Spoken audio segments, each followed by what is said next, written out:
ओम शांति। संपूर्णता के 8 कदम।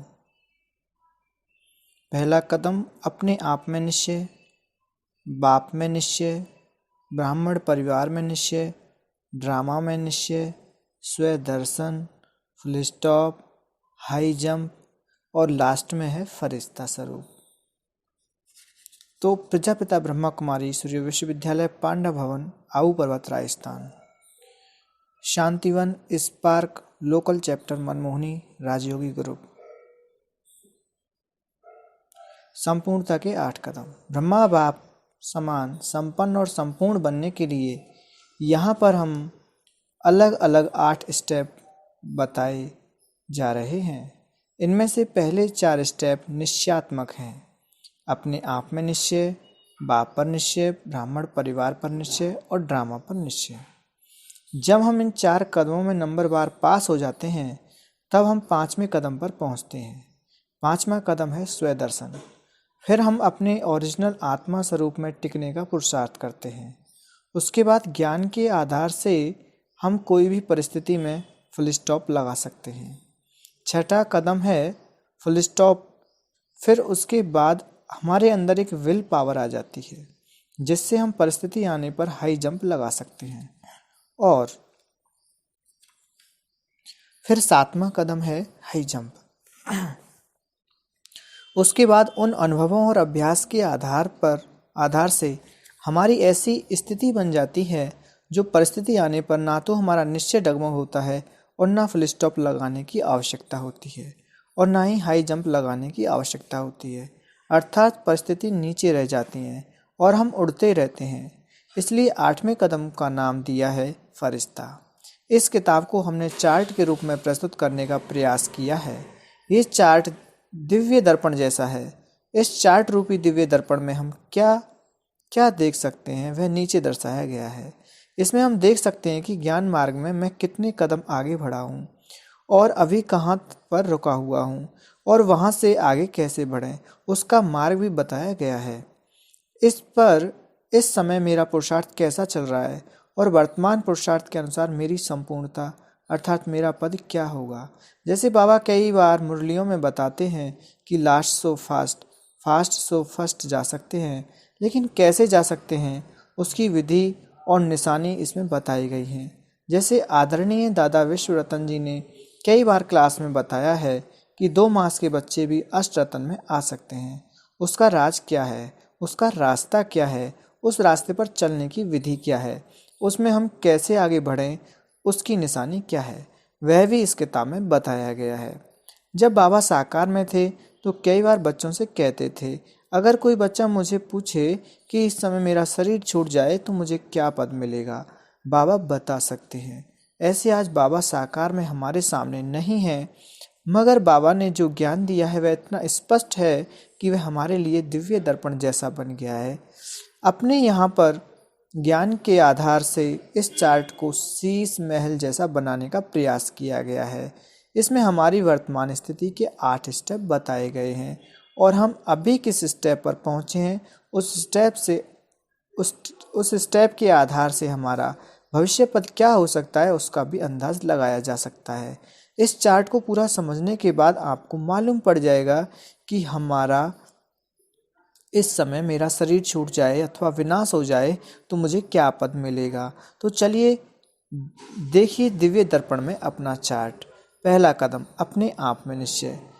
पहले कदम में बताया गया है कि भक्ति, उपवास, जप, तप, यात्रा आदि करने के बाद हमें ये ज्ञान प्राप्त होता है। बहनें कोर्स कराती हैं। फिर जब हम ज्ञान मार्ग में चलना शुरू करते हैं तो हम जानते हैं कि हमारा ज्ञान नारद जैसा है। शुरू में नियम धारणा के कारण घर में झगड़ा शुरू हो जाता है। उस समय हमारी स्थिति डामाडोल हो जाती है क्योंकि हमारे मन में भक्ति की भावना बहुत होती है और ज्ञान से विवेक जागृत नहीं हुआ है। तो उस समय हम जोश में आकर कभी राइट निर्णय लेते हैं तो कभी रॉन्ग लेते हैं। उस समय विवेक और भावना के बैलेंस की आवश्यकता होती है। ऐसे समय पर ज्ञान के प्रथम काल में पुराने भाई बहनों का अनुभव सुनने से भी बल मिलता है जिससे हमारा विवेक जागृत हो जाता है। विवेक और भावना के बैलेंस को ठीक रखेंगे तो यथार्थ निर्णय कर सकेंगे। इसके लिए अपने में अपने में दृढ़ निश्चय चाहिए। दूसरा कदम है बाप पर निश्चय। जब हमको बाबा पर निश्चय बैठ जाता है और हम उनके बनकर अलौकिक जीवन जीने का निर्णय लेते हैं, तब हमारे निश्चय और बुद्धि रूपी पांव को हिलाने के लिए एक लौकिक परिवार की ओर से पेपर आता है। मेजॉरिटी गृहस्थियों को धारणा का पेपर अथवा व्यवहारिक खान पान आदि का आता है। कुमार कुमारी हैं तो शादी करने का फोर्स आदि मायावी इच्छाएं हमारे सामने रखते हैं, जो हम उनको पूरा नहीं कर सकते हैं तो वे बंधन डालते हैं। ऐसे समय पर हमारी स्थिति अंगद के समान अचल अडोल रहनी चाहिए। एक बाप के ऊपर पूरा निश्चय चाहिए। तीसरा कदम है ब्राह्मण परिवार पर निश्चय। जब हम तीसरे कदम पर पहुंचते हैं तो हमारे संस्कार हमारे ऊपर वार करते हैं। चलते चलते अचानक दिल शिकस्त हो जाते हैं। कभी कभी दैवी परिवार से किनारा करके बैठ जाते हैं। कभी किसी के साथ ईर्ष्या नफरत उत्पन्न होती है। किसी के लगाव झुकाव में आ जाते हैं तो कोई संस्कारों की टक्कर में अपना समय नष्ट करते हैं। जैसे कई लोग जंगल में भटक जाते हैं, वैसे ये भी मायावी जंगल है।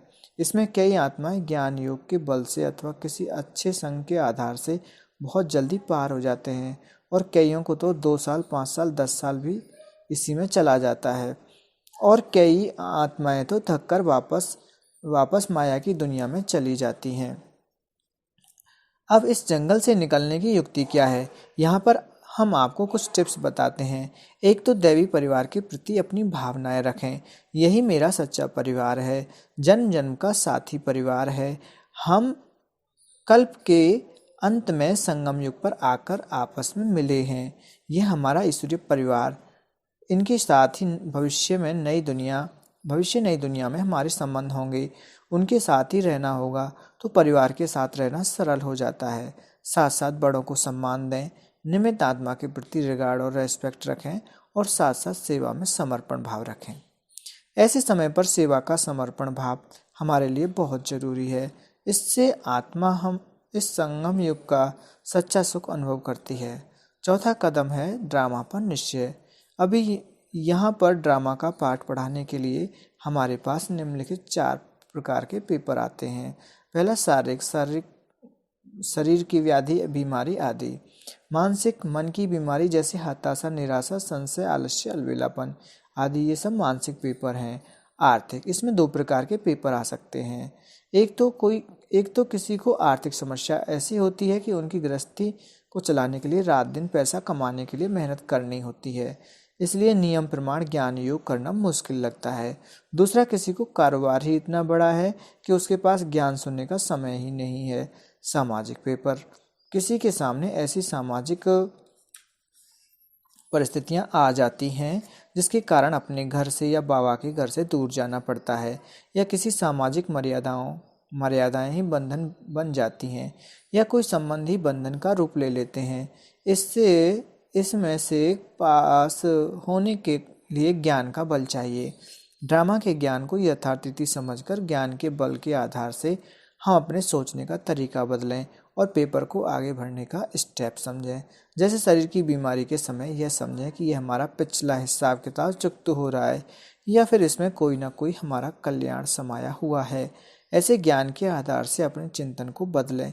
अगर मानसिक पेपर आता है तो अच्छे संग में रहें, संगठन में रहें, सेवा में मन लगाएं, कोई ना कोई अलौकिक युक्तियां ढूंढें। ऐसे ही आर्थिक पेपर आए तो इस ज्ञान धन की तुलना स्थूल धन से करें। और जब सामाजिक पेपर आता है तो सबसे अच्छा तरीका है हम बाबा को यूज करें, बाबा की मदद से उनका सामना करें। जैसे हमारी मानसिक स्थिति या आर्थिक स्थिति ठीक नहीं है तो स्थूल सहारा लेना पड़ता है, ऐसे ही शारीरिक परिस्थिति में भी डॉक्टर आदि का सहारा लेना पड़ता है। परंतु सामाजिक में हम केवल बाबा को ही यूज करके सारे बंधन समाप्त करें। बाबा भी सबसे ज़्यादा बांधेलियों को याद करते हैं। ये निश्चय का चौथा पेपर है। यहाँ तक देह का भान ही ज़्यादा रहता है। आत्मा का सिर्फ ज्ञान होता है और अनुभव और अभ्यास कम, इसलिए हमारी स्थिति डामाडोल होती रहती है। यहाँ यथार्थ ज्ञान होते हुए भी अंदर से प्रश्न उठता है कि क्यों, क्या। इसलिए ड्रामा का सही ज्ञान और उस पर निश्चय होना भी अति आवश्यक है। ओम शांति।